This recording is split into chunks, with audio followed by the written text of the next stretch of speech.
Final Fantasy 16 has been on my brain for a very long time now, and the proof is in the videos that I've been making so far. We talked about the potential demo that would be coming out very soon. We reacted to the brand new trailer. We saw even more news and information that we did cover on the channel, and then we also broke down the trailer that we saw at the Game Awards. Something that we haven't done yet is talk about all the different characters that are coming in this game, and surprisingly enough, Square Enix has been posting a lot of the character summaries up on Twitter. They give us a general look into what these characters are. I personally haven't made a video on this quite yet, and I know there are a couple of newer viewers who are looking into Final Fantasy 16 and want to get an idea of who these characters are and what role they play towards the main story. So without further ado, we're going to be taking a look at each character summary and see what role they play within Final Fantasy 16. But first, I quickly want to say thank you for watching my videos. In just the past month, you guys have been supporting my videos a lot, and I honestly am really happy to be doing more videos like these on the channel. I really want to continue this moving forward into the new year, and your support has been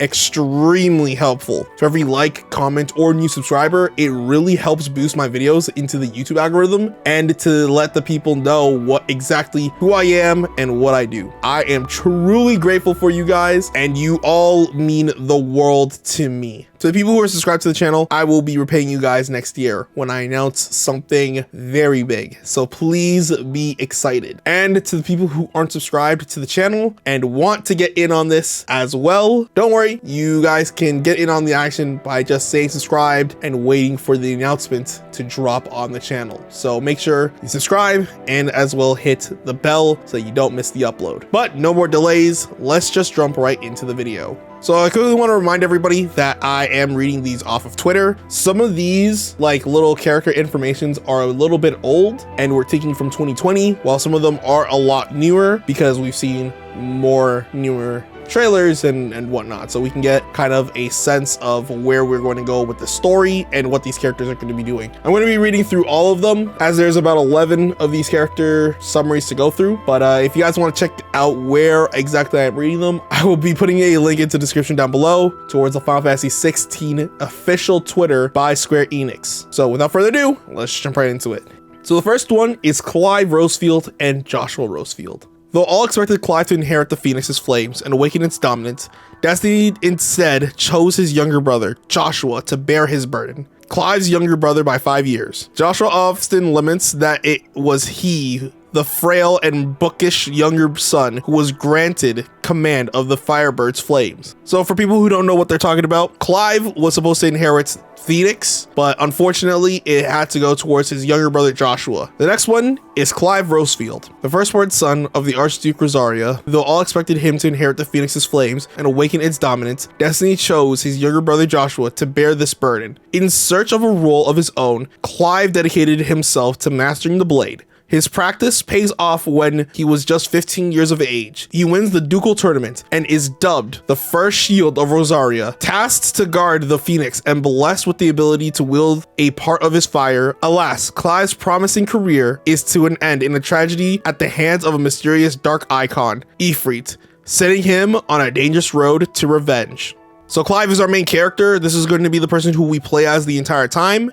We know that he is going to meet the dark icon Ifrit at one point, and he might even become its dominant, because as we've seen in some of the trailers, Clive turns into Ifrit, so he has the powers of Ifrit at some point, though I'm not 100% sure how that's going to work. And unfortunately, we know from just reading that introduction that Joshua is going to unfortunately meet his demise, which is unfortunate. But we do know that Clive is fully set on the path of revenge, and revenge is going to be most likely the entire theme of Final Fantasy 16. The next one reads Joshua Rosefield, the son of the Archduke of Rosaria. Despite his noble upbringing, Joshua treats all his father's subjects with warmth and affection, none more so than Clive, whom he deeply admires. Joshua quails at the sight of a carrot on his dinner plate, but carrots become the least of his concern when he is swept up into the tragic events that change Clive's life forever.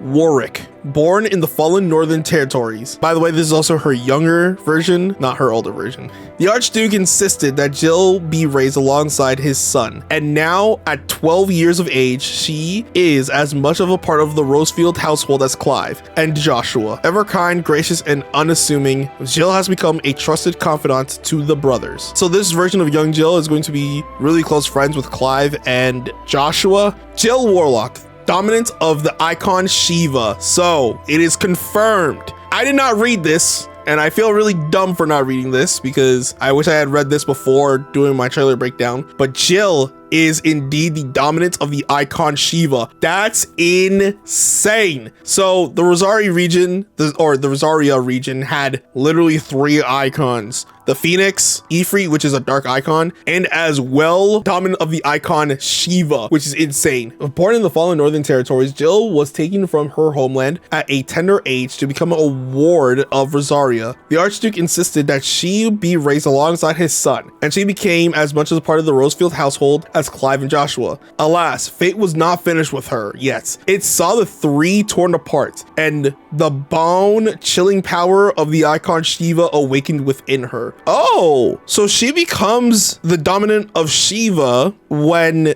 all 3 of them are separated. That's interesting. Okay, so I know I'm supposed to have this whole thing scripted out, blah, blah, blah, but this is actually really interesting. And I'm probably gonna have to make an update towards my breakdown video of what was going on within the last couple of trailers. But this is actually really huge. So it's weird and actually really cool to see that the Archduke of Rosaria had literally all 3 different icons there. He had Shiva, he had Phoenix, and he also had Dark Ifrit, all within the one region, which is crazy. Although he probably didn't know that he was gonna get Shiva, or maybe he did. Maybe it was all part of his master plan, who knows. The next one is Torgal, another outcast from the Northern Territories taken in by House Rosefield. Torgal was found alone in a snowfield during one of the Archduke Eldwin's expeditions to the freezing north, and gifted to his sons upon his return. After somehow surviving the disaster that nearly ended the Rosefield line, he was reunited with Clive over a decade later, and now serves his master with the same fierce loyalty he did when he was but a pup. So this is going to be Torgal. He's going to be a party member in Final Fantasy 16 at some point. You'll be able to fight alongside with him when you play as Clive when he's older, and I'm really excited to see him within the game. The next one is Hugo Kupka.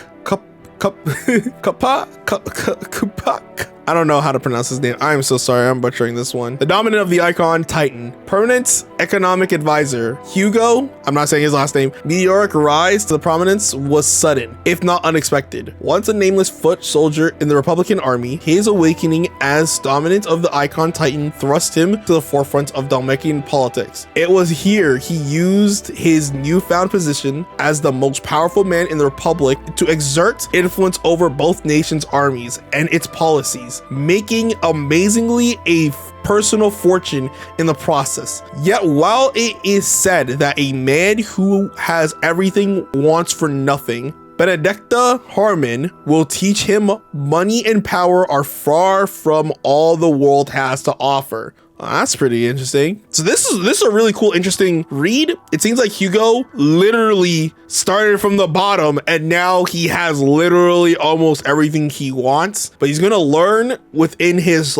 character development that he doesn't have everything that he wants and that he's going to be seeking more within the time to come. So this is actually a really cool read. I'm really excited to see where his character goes. And speaking of Benedikta Harman, here we have her as our next read. The dominance of the icon Garuda. Having emerged from the storm of youth, cold-hearted and ruthless, Benedikta Harman, dominance of the icon Garuda, warden of the wind, turned her talents for swordplay and subterfuge into a command of Wayludes.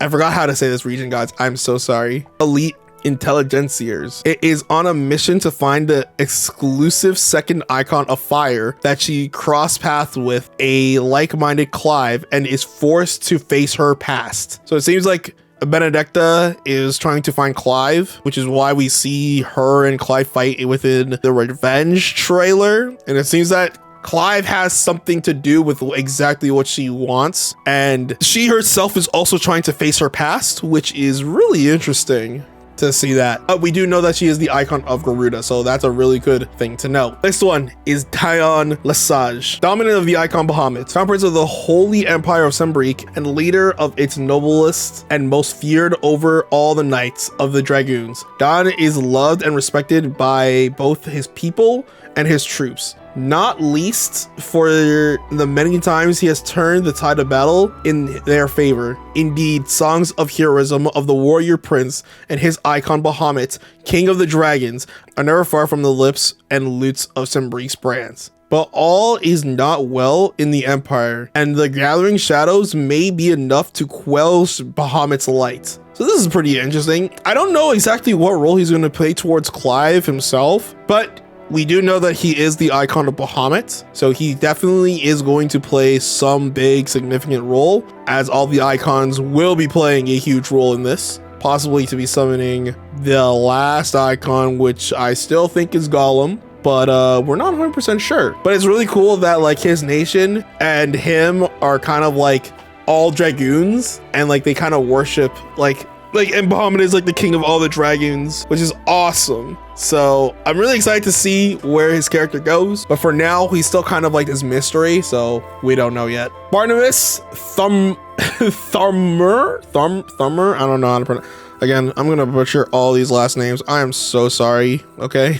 Dominant of the icon Odin. Arriving on the shores of Ash as a landless and titleless wanderer, it was Barnabas' skill with the blade that won him a kingdom. Wow, holy! And through the local beastmen were to rise in revolt against his rule, Barnabas called on the power of his icon Odin to quell their rebellions nigh single-handedly, bringing the entirety of the eastern continent under the Waylorder banner. Now he has an army and a navy that rival all the Vestia at his disposal. Yet still the king is drawn to where the fighting is thickest, riding into the battle on top his spectral steed and sundering foes with his fabled black blade, or merely observing the unfolding chaos from the sidelines, a grisly gleam of fascination ever in his eyes. So this is the icon Odin. We haven't seen much of him. Matter of fact, I don't even think we've seen Barnabas in gameplay just yet. But we do know that he is the king, and he's also going to be working with the icon of Garuda. So that's actually going to be really cool to kind of see what they do. Again, we still don't know too much about what he does, but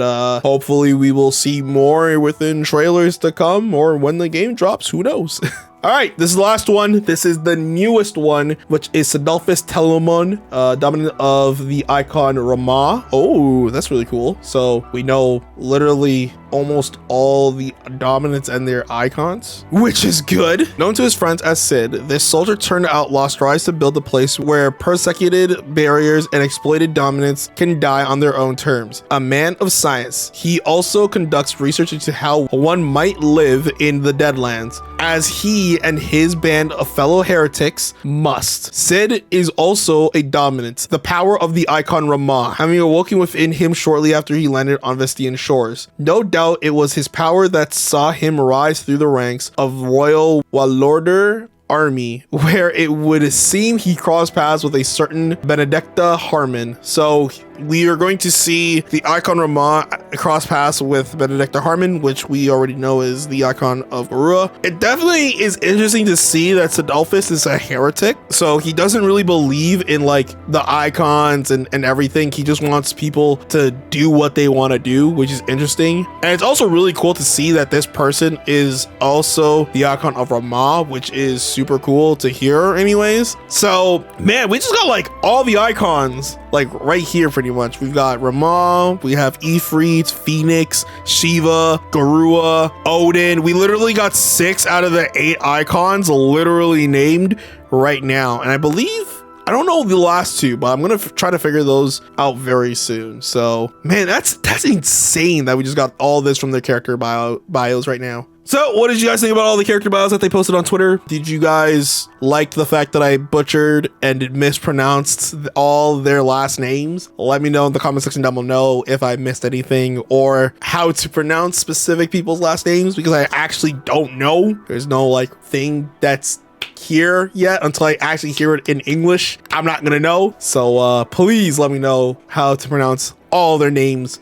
within the comment section down below. If you guys like this video and would love to see more Final Fantasy 16 news and information, make sure you guys drop a like, because it really helps the channel and boosts me in the algorithm. I already expressed that below. As well, make sure you guys are subscribed if you want to see the big announcement that we are going to be doing on this channel. You will not want to miss it. Trust me, you will love to hear and see it in 2023. So that's gonna be really awesome. But for now, guys, I want to say take care, have a good time, enjoy the new year with your family and loved ones, and I will see you guys soon. Ciao.